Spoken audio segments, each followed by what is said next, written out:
The Value of Wrestling, the revolutionary force in wrestling podcasting. It's your boy Z with the Value of Wrestling, New Japan Rebound Podcast. I've got a guest for you folks, Stockton Con. What up, everybody? AJ Kirsch here, the voice and the host of Stockton. The Value of Wrestling is awesome. So subscribe on YouTube. Scan the QR code right here, right now. Subscribe, check it out. You'll be glad you did. Thank you, brother. That's Value of Wrestling. Love and respect. Value of Wrestling. Hello. Brother.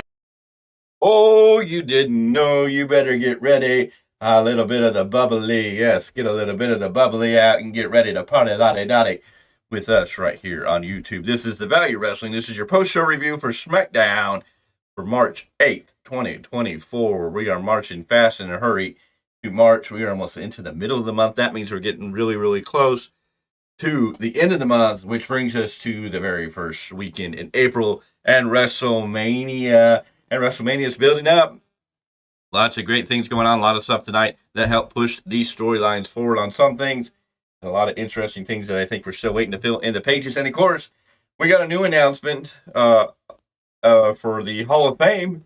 Very interesting. So we know Paul Heyman's being inducted to the Hall of Fame. It was announced that Bull Nakano on Monday was being inducted to the Hall of Fame. And today it broke that the tag team of the U.S. Express, Mike Rotunda, maybe known to others throughout the wrestling world in the new era and early Attitude Era, as either IRS or Winnar Shyster, or if you saw him briefly in WCW as Mr. Wall Street.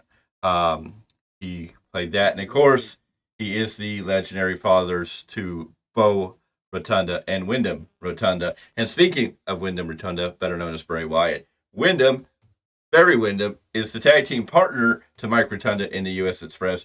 Barry Windham, of course, this will be his second.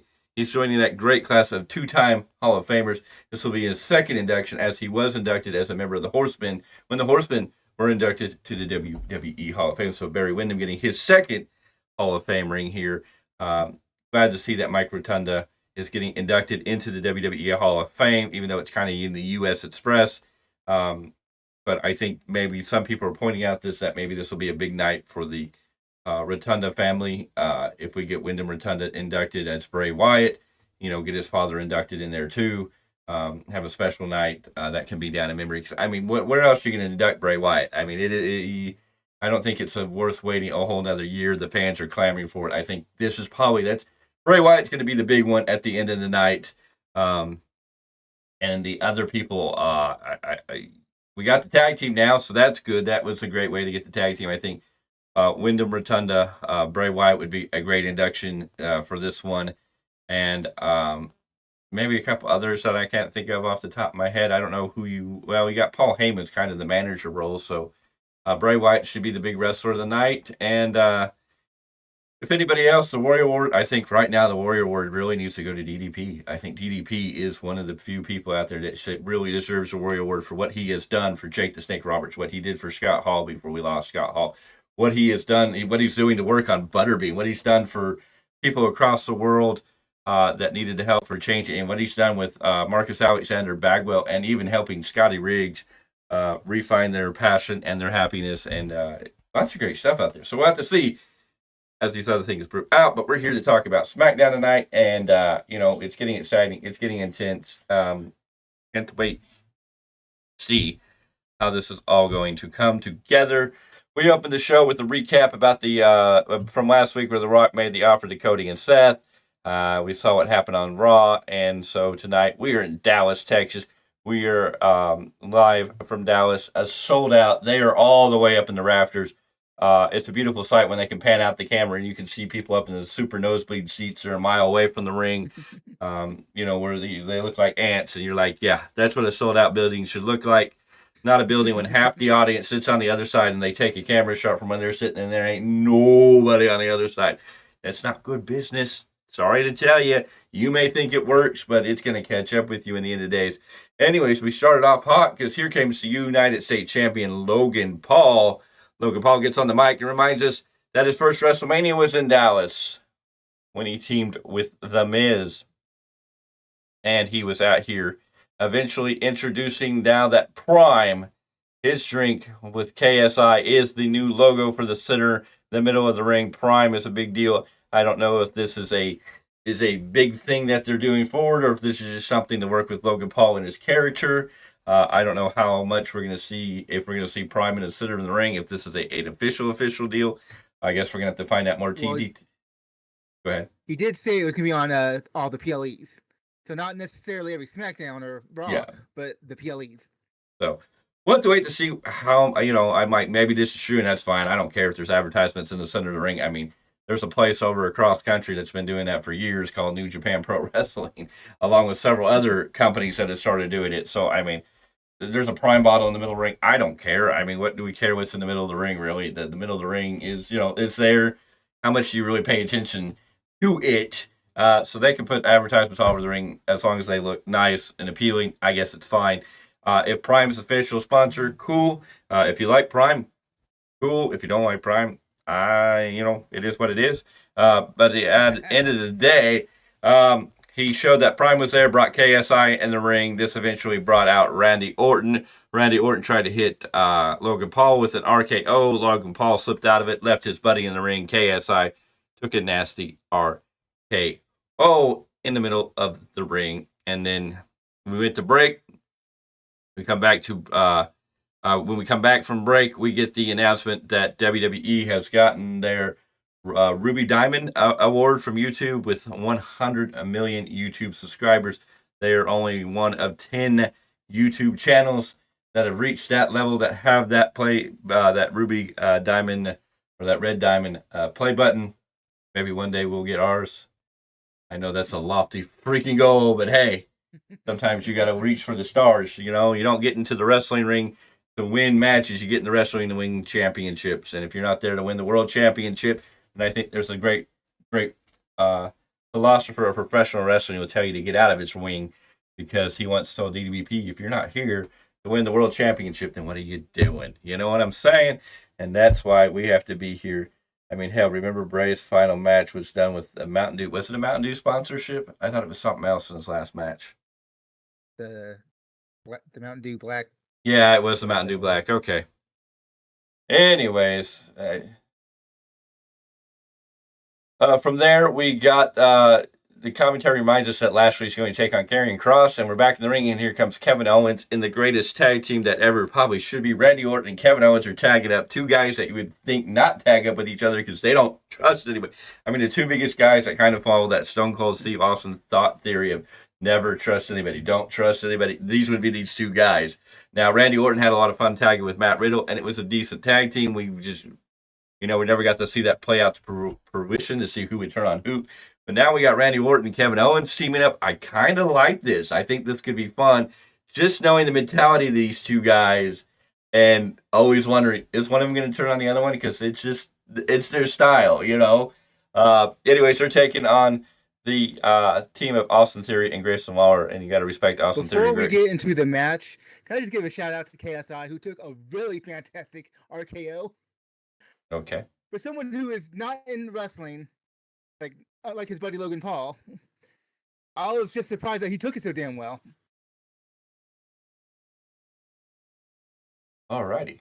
Anyways, Randy Orton and Kevin Owens taking on Austin Theory and Grayson Waller. Austin Theory and Grayson Waller, at least you got to respect the fact they wear somewhere with trunks. They get some color unification. They make themselves feel like a tag team instead of just two random guys thrown together. So it was nice. We got a good solid match here to open this show. Eventually, Kevin Owens, let's see. Kevin Owens enters the frame again and stuns Waller, and then tosses Theory to Randy, who gets the pop-up RKO. And Randy and Kevin Owens get the big win at 9 minutes and 46 seconds. A great match here to continue this feud, to build this feud, to add to this theory. No pun intended there, but we got Grayson Waller, Austin Theory, and Logan Paul all kind of working together, and we got Kevin Owens and Randy Orton working together. We'll see if they add somebody on the other side. Anyways, of course, the post-match, Logan Paul attacks both men from behind. He's got the Nux loaded and attacks Randy, but Randy cuts him off and gets the Nux. But Logan runs away, leading to Randy almost hitting Owens, which is what we expect. Owens seems to understand as Logan's heads to the back. Well, this was great. to see this. It's a good, solid tag team match. Logan Paul coming out, Randy getting the nugs, almost hitting Owens. All that storyline evolves there. Can't wait to see how this plays out. Don't know what they're going to do with Logan Paul in the United States Championship at WrestleMania. I don't know if we're going to get a 6-man tag match instead of Logan Paul defending the U.S. title just to keep the title on Logan Paul. I know a lot of people are speculating it's going to be Logan Paul versus Randy Orton. It'd be a great big win for Logan Paul to beat Randy Orton. I don't really see Randy Orton needing the U.S. title, so a win over Logan Paul for Randy Orton. There's a benefit there for Randy, but it doesn't necessarily, him getting the title doesn't really make sense. So I really think we may be moving into a 6-man tag. I think we're going to see Logan Paul. So you can get Austin Theory and Grayson Waller on the WrestleMania card. You get Randy Orton, Kevin Owens something to do, and somebody else to throw in there. Maybe you fill in Sami Zayn. This is where Sami winds up if he doesn't get into the Intercontinental title picture somehow. So this is a great match. It did what it needed to do. Kevin Owens and Randy Orton getting the win. Theory and Waller will have their time. I know a lot of people are trying to say, Theory and Waller are buried. The WWE's burying it. Waller coming out of Australia is hot, okay? He got so much fan love out of coming out of his home country in Australia. Waller's really hot, and Theory's really great, and them wrestling guys like Kevin Owens and Randy Orton make them feel important still, and that's the thing. So, and they're aligning themselves with Logan Paul, who is a very important player on the card too. So I'm not against Logan Paul teaming with them against a Kevin Owens, Randy Orton, maybe a Sami Zayn, maybe somebody else we don't know at this point.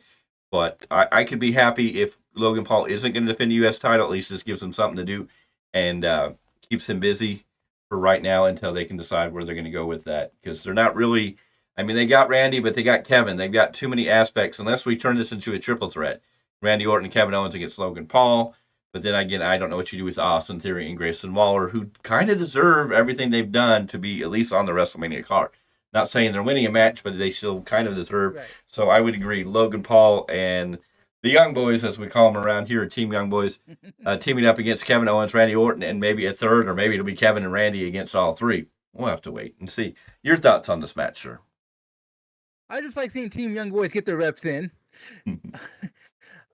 Just for all intents and purposes. Right now, they're being used still for comic relief for all intents and purposes, which is fine. They will, I believe they will have their day in the sun in due time. And that's kind of where we are right now. Yeah. And what do you think about going into WrestleMania? Do you think they're building a 6-man? Do you think they're going to build Logan Paul putting the title on the line? What are your feelings on that? The problem is they're not giving us any hints. They're not telling us. They make us feel like they're going to do something with Logan Paul for WrestleMania. Yes. Whether that's a one-on-one, title match, whether that's a 6-man, whatever. The fact that they keep pairing Logan Paul with Team Young Boys, tells you like there's something there. They'll all be involved one way or another, but in what facet they just have not wanted to tell us yet. Yeah, well, I think they're building. I just don't know where they're going to pull the trigger. Do you think Logan Paul should be defending the U.S. title at WrestleMania, or do you think would you be okay if they did this if they put him in a tag match with the Young Boys? It's WrestleMania, so I would prefer to see the title defended, but I wouldn't be mad if it wanted to be in a tag match instead. Yeah. Well, and I think if you keep Logan Paul in a tag match and then Gunther defending his Intercontinental title one-on-one, it may make that match a little bigger. I don't know who. Owens and Randy would be great for Logan Paul, but I don't know. I guess Logan Paul would get over huge if you beat Randy Orton at WrestleMania. That would be huge. That would be his first legit main event star that he beat. Yes, it would put him way up there in the card. So it's going to be interesting to see how it plays out. So hopefully we get some more information as we move forward. Commentary runs down some of the main event matches, and we talk about Bayley and the fallout of Damage Control and Dakota Kai's heel turn the way too quick, but hey, it is what it is. Next, some Bayley talking in the back with Kayla. She admits Kai got the best of her mentally and emotionally. She also admits she might have had a grudge tag team match would be just fine. That's true. Dakota Kai goes on a rant, tears into Bayley. Bayley looking sympathetic here, and we then cut to all of Damage Control basically says their piece. Io and Kairi Sane and Asuka have closed captioning, basically a little upper closed captioning to cover what they're saying on the screen. Of course, after this was all said and done, we cut to Naomi standing with Bianca Belair watching this footage, and Naomi showing sympathy, feeling bad for Bayley, and Belair is like, I don't care. I don't feel bad for her. Everything she's done to me. She deserves what she's getting. Bayley did this to herself, which was an interesting twist on the Belair character. You can understand and be sympathetic why Belair may feel that way, but it was an interesting dynamic that they're building between her and maybe Naomi. Bayley did say in her statement that she's isolated, she's alone, she doesn't have any friends. We saw last week that Jade stepped in front of the Damage Control after they beat down Bayley and all that stuff happened, leading to possibly could it be Jade? Now we're seeing Naomi showing that she has sympathy. Belair doesn't have sympathy, so I'm sure they're going to play a storyline into this. Who's going to be there to help Bayley? It's going to be very interesting, and I'm always excited if I see a hint of Belair going heel, because I'm just like, do it. It's time. And, so we had a great little segment here. Continuing this storyline, can't wait to see where we go from here.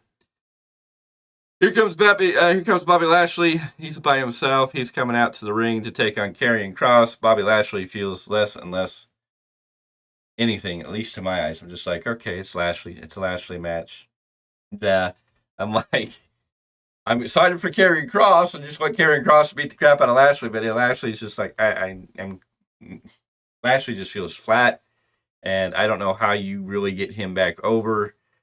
This whole stable they built with him and the Street Profits, it feels like Lashley is there and just drowned. It's just sinking, and then the Street Profits being aligned with him.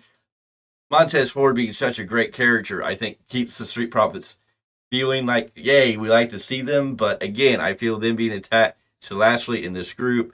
They started with something, and then they fumbled the ball all the way through, and now you're just kind of like, I don't care. And now we got this newer stable of the Final Testament that you're like, ooh, I want to see them be the badasses that we know they can be.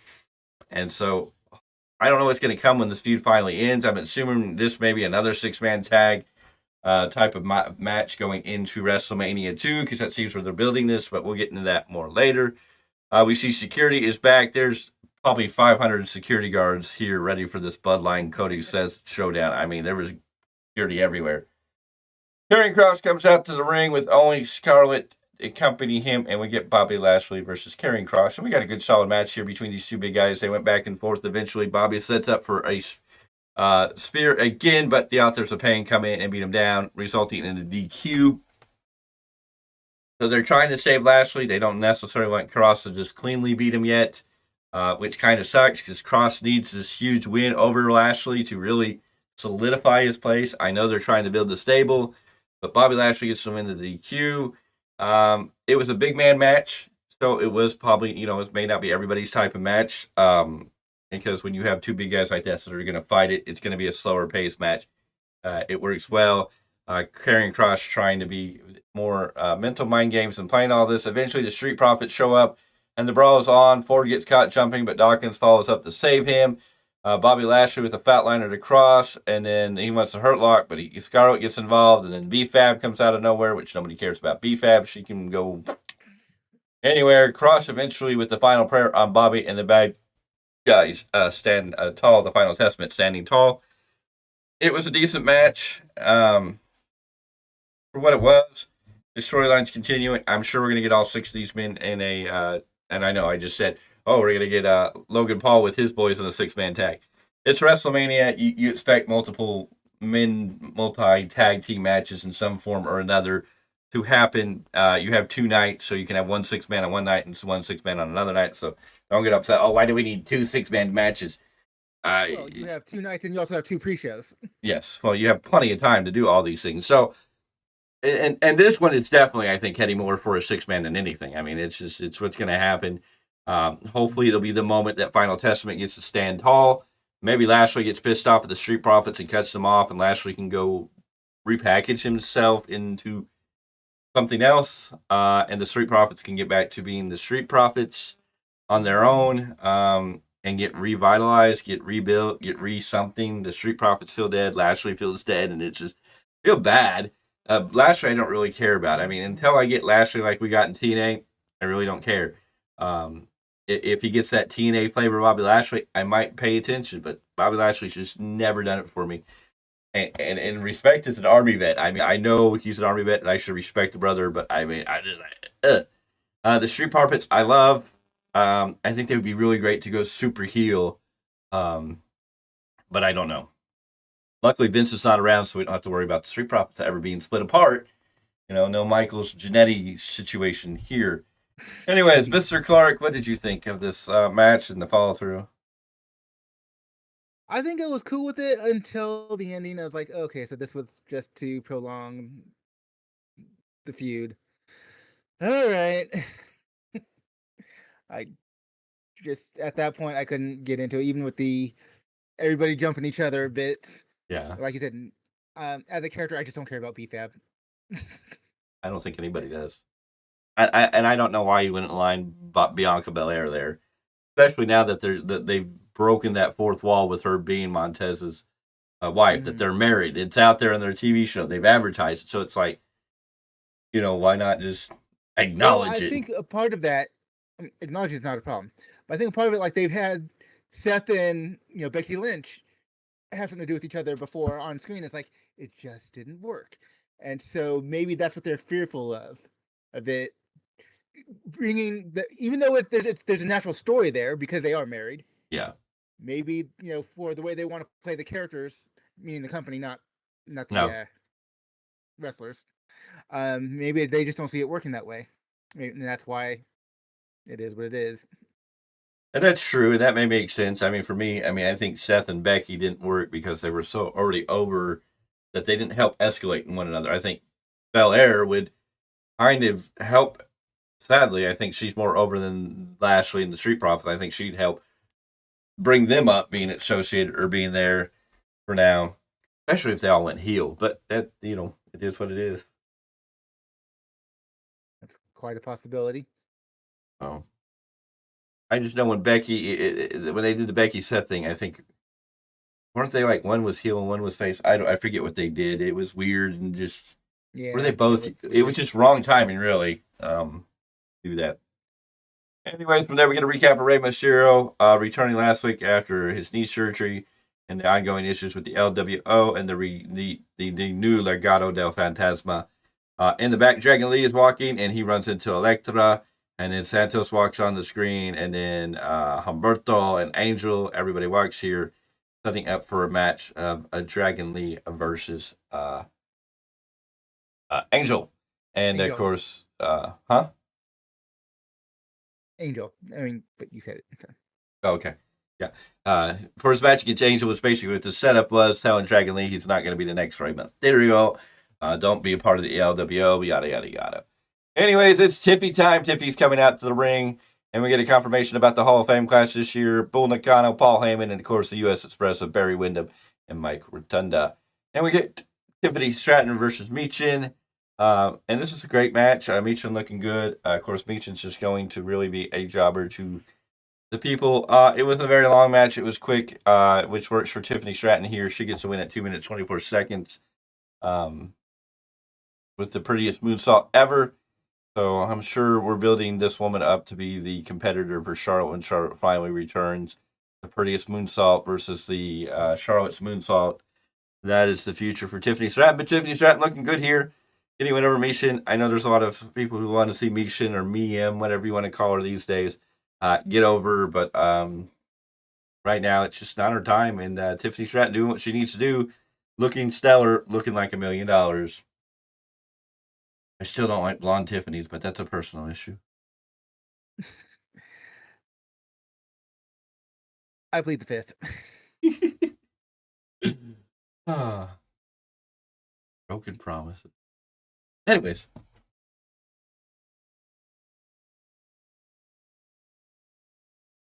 Yeah, unfortunately, Mia Yim is just not. They're not doing. They had up until recently. They haven't really done much with the OC. They're not doing much with Mia Yim. It's just like, I think it's great that Tiffany Stratton's getting over.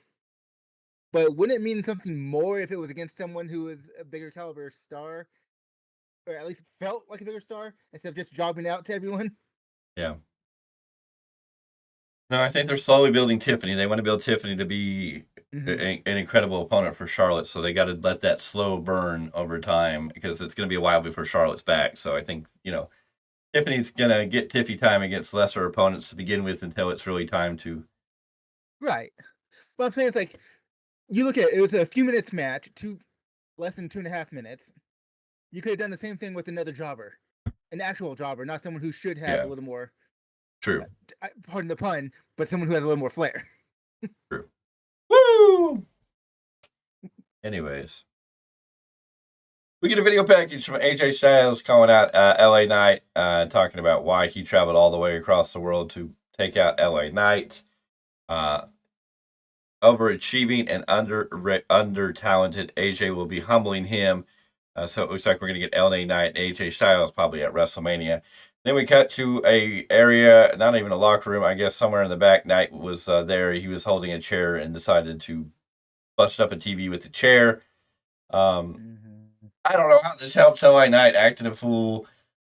This wasn't, AJ looked great in this promo package. I'm excited for AJ, and then they give me LA Knight throwing a fit like Jericho did back in his WCW days, beating the TV with a chair, and you're just kind of like, no. I get LA Knight's mad, but act a fool. I get LA Knight's pissed off at AJ, but this did not really help LA Knight feel anything. This was just like a man throwing a temper tantrum. You're just kind of like, no, this is not the cool collective LA Knight I need to go see against AJ Styles, because they're getting AJ Styles. They're gonna push AJ back into this heel persona, and he's looking good, and you're gonna be wanting him to be a champion again, because he's looking good, he's looking stacked, and he cut a great promo tonight. LA Knight, not the best look for him. Obviously, the point was to show that he's pissed off that he's got some fire in him. But what they should have done is had him cut a promo, not hit a TV with a chair. No, not the temperature at all. Not the temper tantrum. He should have been sitting there watching the video, and then they should have cut it into zoom into a close one, and let him be like LA Knight and do his, whatever he needs to do to run down AJ. So we'll see how we go from there. Anyways, we're back in the ring, and Legado del Fantasma Angel will be taking on Dragon Lee after the break. We come back from break, commentary, Shield's upcoming events, and we see Tyler Blake playing the new WWE video game, which came out today officially. If you haven't got your copy, go out and buy your copy. It is officially out on all gaming systems and on Steam. A good, solid game. If you haven't checked it out, I have a video where I played through the Showcase of the Immortals, reliving the last 39 years of 40 years of WrestleMania. Go watch that video. It's a great playthrough. Overall, really good game. Good, solid game. Feels a whole lot better. Yes, there's still some of those goofy-doofy glitches, but it's well worth the money at whatever level you want to buy it. Other than that, right now I'm working through the My Rise Undisputed, which has a great storyline. It'll really let you know. Spoiler. Sorry, I'll give you a spoiler. If you don't want to hear it, plug your ears for the next minute or whatever it may be. But came to find out where William Regal's been. After he left AEW, he wasn't allowed to be on TV. Well, he's been playing a role in the video game, because as in the Undisputed game, you have The Miz as the GM of SmackDown, and you have William Regal as the SmackDown, or as the Raw general manager. And this is what opens your storyline, and I'm working through that. I think I'm getting to it. Basically, the main idea is Roman Reigns relinquished his title after a 1,287-day run with the title. Felt like he was bored with it, and your goal is to basically beat Roman's title reign, and you go through various different stages of events, which I will cover in my next preview once I'm done completing this story. So, anyways, WWE 2K24 is out. Tyler Bate was playing it. Pete Dunne walks over to look disapprovingly. Bates gets the hint that they should be in the gym, not on the console. Bate walks up to get an update on the tag team. They're going to be, they want to be tag team champions. I don't know what we're going to get for the tag team titles. If we're going to get a 4-way dance, which might be the right way to do it, so you don't necessarily hurt the Judgment Day. But I don't know. I think it's going to be DIY's time, but we'll wait and see. From there, we have Angel Garza, or Angel as he is now known, with Electra Lopez, Humberto, and Santos Escobar. They're here as Angel takes on Dragon Lee. A good solid match between them.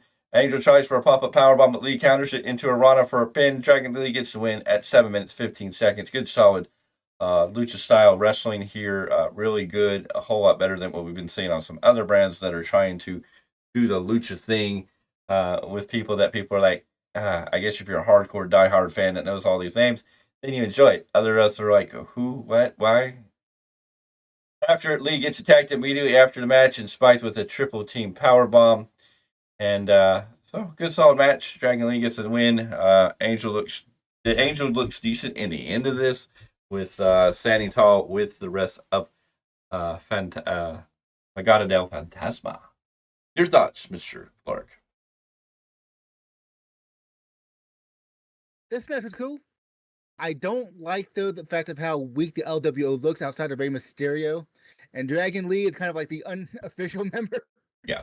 Because, he has so much respect for Rey and all this. I'm just like... On one hand, I'm glad that Legato's looking strong. But what are you doing with the LWO and associates, if you will, of Dragon Lee? I kind of popped a little bit during the match when they actually mentioned Hector Garza. So it's like they're giving you some backstory. They're giving you some wrestling history, unlike that other company. From there, we had Damage Control talking in the back, and I guess this is where they did their segment that I talked about earlier with the closed captioning for all the other competitors. So this is where this happened. Dakota Kai is going to meet Bayley in the ring next week. That should be interesting. Nick Aldis is here to check on Cody and Seth. He knocks on the door, then opens it and realizes they're not in the room and asks security where they are. Post-commentary brings up that Bayley will wrestle Dakota Kai next week, so I guess Dakota Kai will finally return to in-ring action. The Bayley versus Dakota Kai going into WrestleMania, so this should add to the storyline. We should see how this plays out. Plus, Rey Mysterio will be on hand next week. Here comes Roman Reigns with the Bloodline.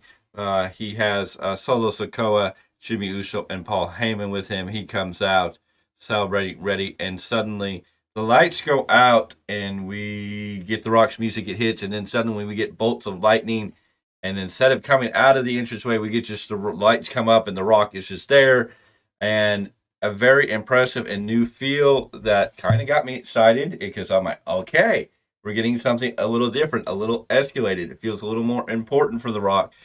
He comes out. They have bolts of lightning. They turn out the lights. It was different. Same music, but the majority of that entrance was new for The Rock. The video package, but they had bolts of lightning. They turned out the lights, and then they just showed The Rock standing there once the lights came back up. I thought it was really impressive. It made The Rock feel a little more important now. The Bloodline, The Rock come to the ring, and I guess, we got to talk about the fact that the Bloodline seems to stand on one side of the ring and The Rock seems to stand on the other side of the ring. I don't know what this means. I don't know if this is foreshadowing that we're supposed to be paying attention to, or I don't know if we're all overthinking this. I know, speculation's the greatest thing because you get to speculate and try to book and figure out how it's going, but they're definitely setting this up each and every week. The Bloodline stands huddled together on one side of the ring, and The Rock stands alone on the other side of the ring. Definitely, you can see the split down the middle. But they come out. Eventually, Roman gets on the mic from Paul Heyman. Roman tells Dallas that greatness stands before them. He offers a handshake to The Rock. They do the handshake. Roman tells Dallas to acknowledge us.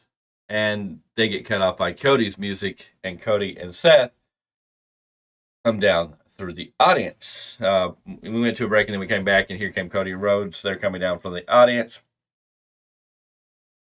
They all have mics, and a bunch of security guard is out there, even though they're already in the ring. They would get a Cody chant. The fans sing Seth Rollins' song, even though Seth Rollins didn't come out to his song. And Cody talks about how it feels intense. There's a lot of blood, bad blood, but he's very lucky to stand in the ring. The four of them should take a moment and feel this moment right here, right now, in the sold-out Dallas, Texas. They panned the whole arena, and I'm telling you, ladies and gentlemen, there were people up in the fourth section of that building, up in the rafters, not looking for Sting. No, they were up in the rafters watching this moment, in wrestling history. And this is a very climatic wrestling moment. I mean, you having The Rock, Roman, Cody, Seth Rollins. This will be a moment that will go down in wrestling history. Will it be one of the greatest moments? Yes and no. I mean, it's a moment that you will forever talk about. There are a few moments in life that we get to talk about. This is a moment that definitely stands out as something, you will remember for a long time to come. After that, Cody says he's heard The Rock's challenge and the stipulation attached for the tag team match at WrestleMania. He's got to ask if Rocky has the authority to set those stipulations. He only asked since Rocky acknowledged Roman as the tribal chief, but they want to answer face to face. The answer is, and The Rock goes off. The Rock cuts off Cody, tells him to shut his mouth, and advises the clown show of Rollins to not even open his mouth, to shut his mouth before he even says anything, and tells Cody before he accepts the challenge, The Rock has some gospel for him, some truth to break down for him. Rocky acknowledges Roman because that's what family does. Then he repeats the stakes for the tag team match for Mania. Cody could be free of the bloodline come night 2, free to achieve his dreams and the dream of his dad. They talk, gets a diarrhea chant throughout the audience, which stops The Rock. Cool. Rollins, of course, gets tickled and laughs hysterically again. And then nearly gets Roman almost cracked. The Rock had a slight grin, and they tried to stay unamused. The guys, we've got 5 minutes left. He does pick up and remind everyone that when The Rock and Roman win, it will be the bloodline rules for night 2, and The Rock will do everything to make sure that Cody doesn't walk out with the title. And suddenly, Seth Rollins finally wakes up, and we get some of that good Rollins, not that Joker Rollins. We get that great Rollins who tells The Rock to shut up, quit talking. Does he ever know? He talks about being the future of the industries in line, and he tells The Rock that he had his time and he can't have theirs. Well, the answer is they accept. Roman laughs at this and asks Cody if he's fine, letting Rollins answer for him and says Cody must be an idiot. He really shouldn't let the cross-dresser make those decisions for him, because when Roman beats Cody at Mania again, Cody will never get another shot at the title. And I had a flashback to AEW there briefly. When they said Cody will never get another shot at the title, he'll be cut off from ever getting the title. I'm like, oh, hopefully, no. Anyways, Rocky said it's already over. You two better listen. And he's making sure with his spot on the board of directors. And finally, The Rock acknowledges he's the board of directors. He's on the board of TKO, the parent company. He's their boss. And that was finally something we needed to finally get out there. He's going to make sure the spot on the board Cody won't win and Rollins' title goes away. Listen up, Cody, with everything The Rock has. If Cody doesn't win, he will never get a shot at the title again. You can run your mouth and chant your chant, but his family, Roman's grandfather, Rocky's grandfather, the High Chief, they're proud. Dusty Rhodes, one of Rocky's heroes, is looking down right now. Cody is the youngest of 3. His sister was a Cowboys cheerleader. His brother will be a future Hall of Famer, but Cody's 20 years younger than his sibling because he was a mistake. Cody stood there. I wish they would have escalated this just a little more. I wish The Rock would have said it one more time, because it took so long to get Cody to slap The Rock. Cody was trying to control himself, but didn't really build into. I wish Cody would have been doing a little more of the Cody, trying to control himself and then slap The Rock. It didn't come off the way I think. Anyways, finally, Cody smacks the snot out of The Rock. The Rock smiles and consults with Roman as the broadcast ends, and that's how we go off the air. And this was finally good. We got Seth Rollins getting a little serious. The only thing I'm worried about Seth Rollins accepted the challenge, not Cody. So it can really throw into the theory that maybe Rollins is going to screw Cody in this tag team match, because he kind of accepted the challenge without really, in a heat of rage. Rollins was kind of yeah, we're going to do it. So again, this is atypical of where you feel like the partner of the guy that accepted the challenge may wind up screwing the guy. I don't know if Rollins is going to do this. I don't know if Rollins is associated with the bloodline and his history with Roman. I don't know if Rollins is just going to turn on Cody because he's never been able to beat Cody and wants to ruin Cody's moment, or if there's going to be no screw job by Rollins and he's just doing this.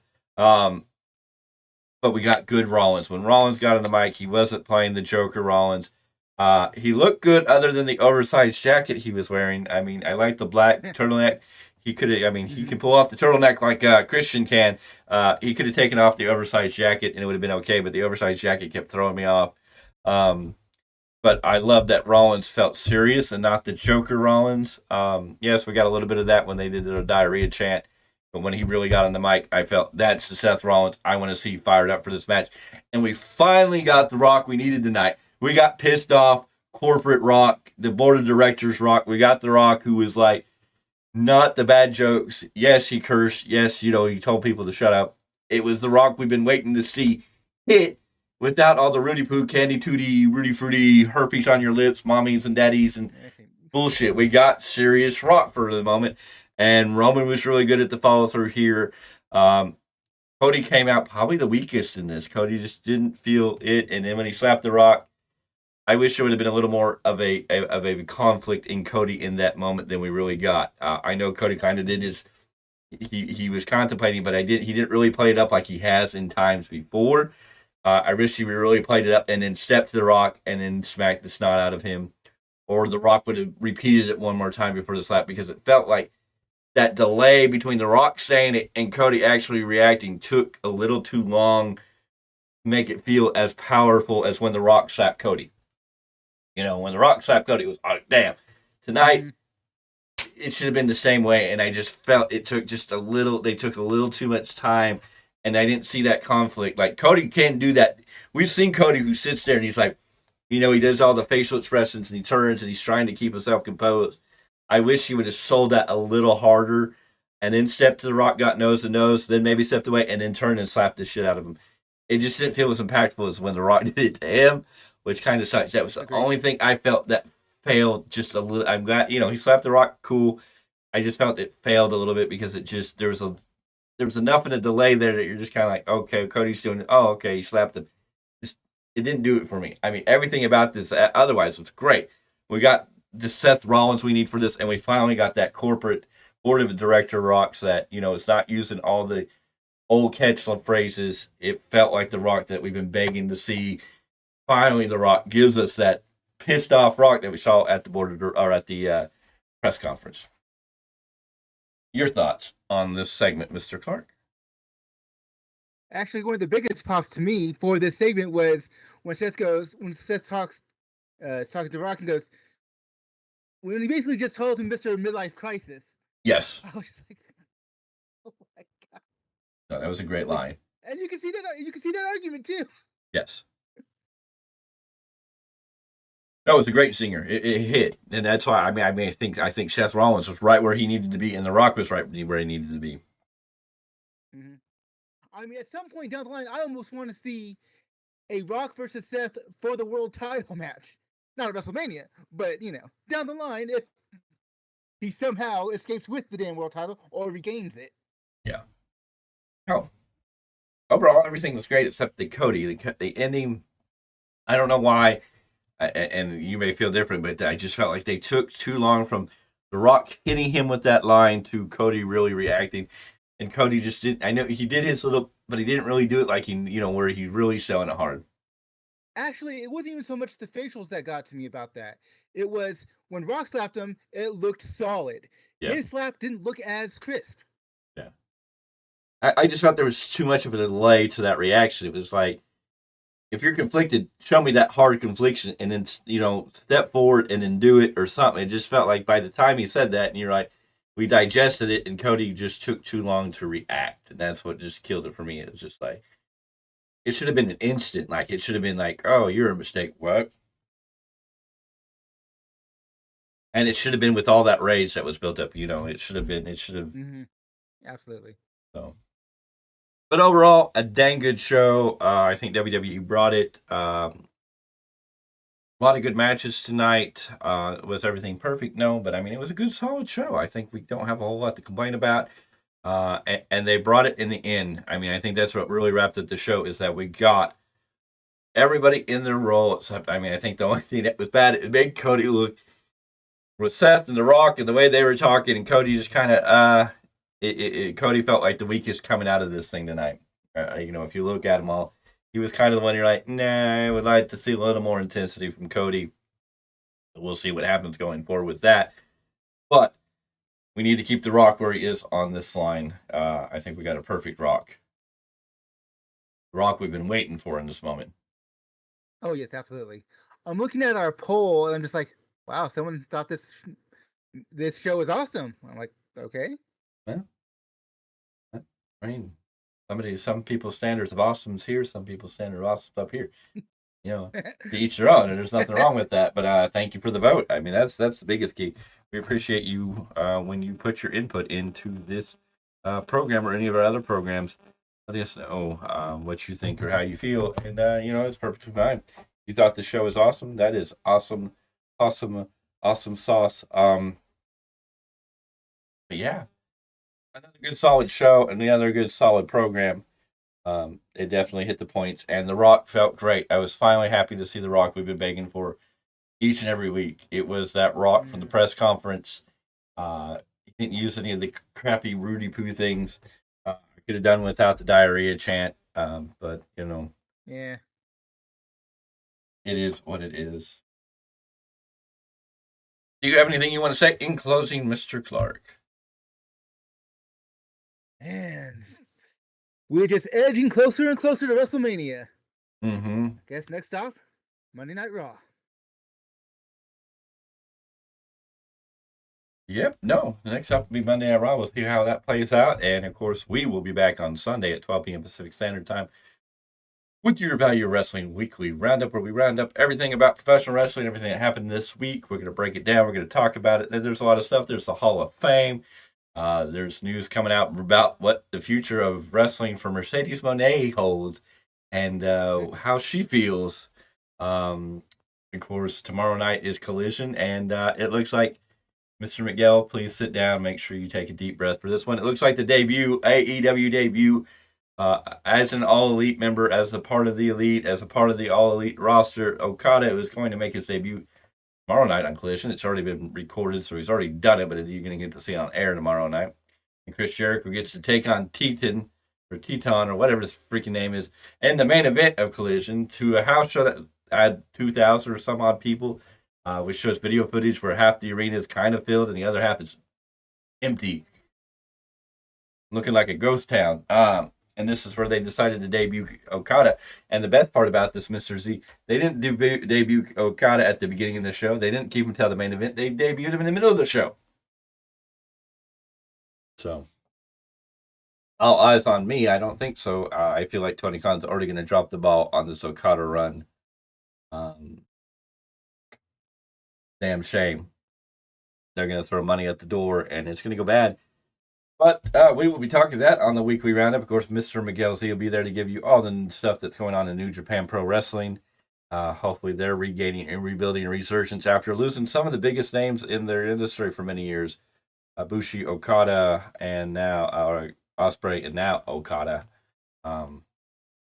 New Japan, of course, New Japan's got plenty of talent to go around forever. So, I mean, it's not like they're fighting guys. I mean, they've got Jack Perry's over there now, setting the world on fire. They got Nick Nemeth over there as a champion. Matt Riddle showed up in the champion. They've got David Finlay, who's leading the Bullet Club, who's one of the hottest commodities. I guess whoever leads the Bullet Club is they get over so fast. They become one of the hottest commodities in professional wrestling. And sorry, I don't think there'll be enough money in that. Well, I'm sure there's enough money in Tony Khan's pockets to possibly buy Dave Finlay, but I don't think Dave Finlay wants to go to AEW. I think there's a future. Oh, we can talk about NXT this weekend when we get to it. We can talk about the confrontation between William Regal and Charles Dempsey, right? Charlie Dempsey, yeah. Yeah, Charlie Dempsey. If you don't know, well, tune into the weekly roundup and we'll tell you the history about that. And who knows about Brogan Finlay when he'll finally make his debut. It seems like Brogan Finlay and Charlie Dempsey are feuding on the, around. Maybe they're not on TV yet, but they're building to it. And that is an infamous feud that has such rich history. We're going to break that down on the weekly roundup. So make sure you're here for that. You can find out all those details. But other than that, I guess that covers everything. Make sure you're here for Sunday's show. We'll be back with Raw, Dynamite, and next week's SmackDown to break that all down for you. And it'll be a while before we break down any pay-per-views because the next big one's going to be WrestleMania.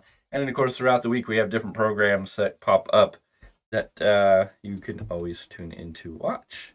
But this has been your SmackDown review right here on the Value Wrestling. This has been your post-show review for March 8th, 2024. Make sure you give this a thumbs up. Drop your comments in the video. Drop your comments below. Make sure you share this out with all your friends, family, and everybody that you loves professional wrestling.